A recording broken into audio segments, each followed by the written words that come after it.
Okay, so I want us to go ahead. So if you've never heard it, right, this will be your first time. That's good. And if you have heard it, I want you to think of, right, what we're working on right now is we're going to work on seeing, like, how can we visualize it? And we're going to be looking specifically at the setting and the character. So let's go ahead and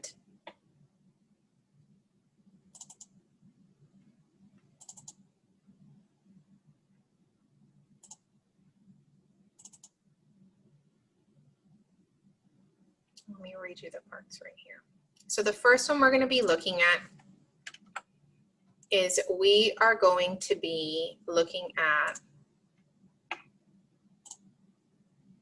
a scene on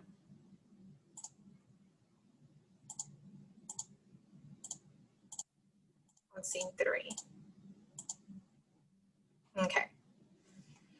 And I'm not going to give away the whole story of La Llorona, but I want you to draw, in this case, what you're imagining, what you picture, okay?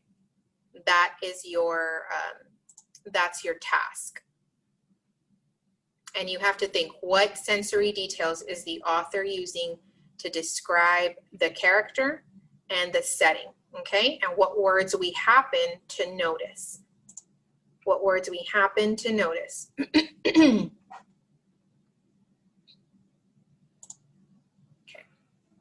She kept walking. So did I. Just a few steps behind her. A mist began to appear, and the landscape. Everything is changing. The flat, rough plain was almost hilly. A forest of cactuses surrounded us. They were as big as small trees. Where are we? Asked David. We continued along the road. Finally, it ended at the edge of a high cliff. I looked down through the mist. Below us flowed a deep, rapid river. The water rumbled like thunder. What river is this? Asked David. You know it. I believe your tia warned you of it. I was startled. How did she know of Tia Viviana's warning? But this isn't the little creek I saw before. All rivers are one river. It is the river that flows through all our hearts. Listen to that rumbling. It is the war in our blood. I grew dizzy at the sight of that rushing red-brown water. Okay, so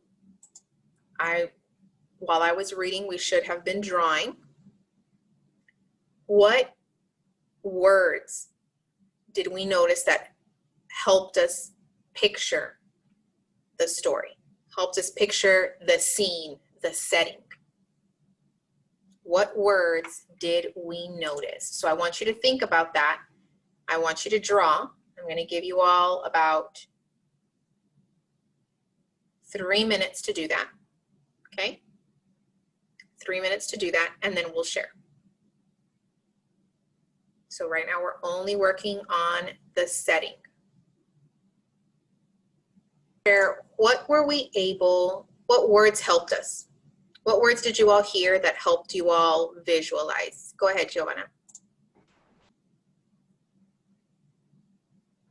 Did you raise your hand? No? Okay. What words did we see? Sorry, what words did we see that helped us visualize?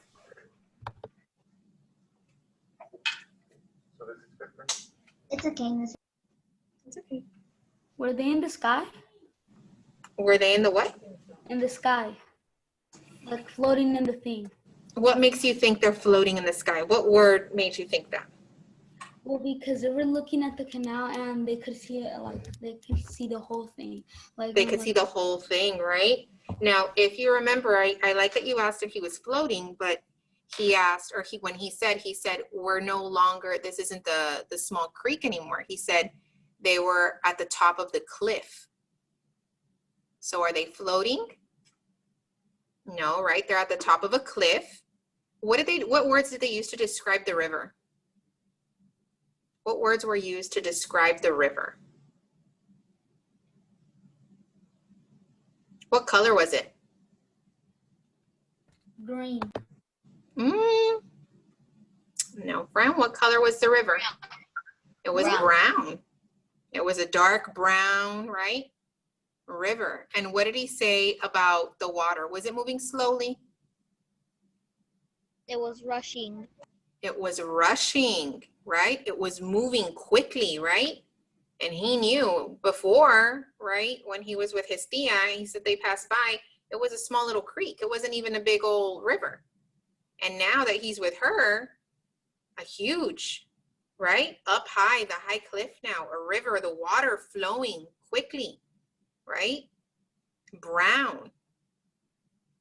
How do you think the story would be different if instead of being that big cliff with the river and the brown water flowing, how would the story change if instead of on a high cliff with a fast flowing river, or David, in this case in the story, David was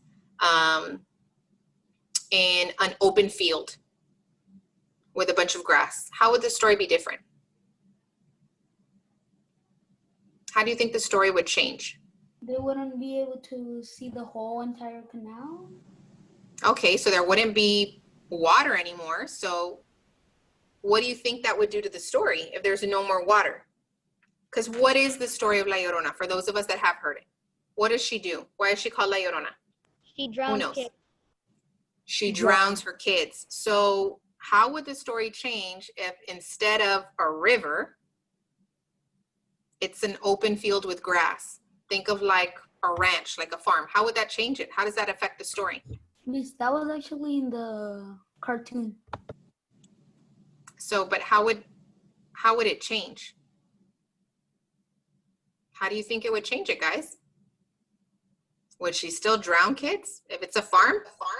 No, because there's no water to drown the kids. There's no water to drown the kids. Would she still be? So how do you think that would completely change the story? How do you think that would affect it? It would be useless. Right? It wouldn't be. It would completely change everything, right? And everything that happened in it. It would have been a whole other way that she would have then, right, I guess in this case, killed her children, right? It would be completely different. I wonder if she'd still even be called La Llorona. Burn them. Who even knows, right?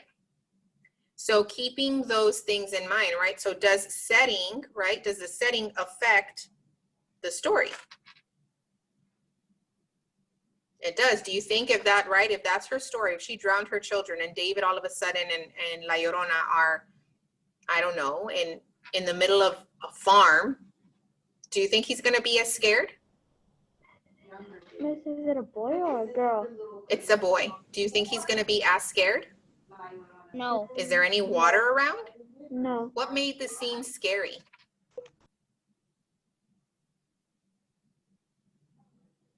What made the scene scary?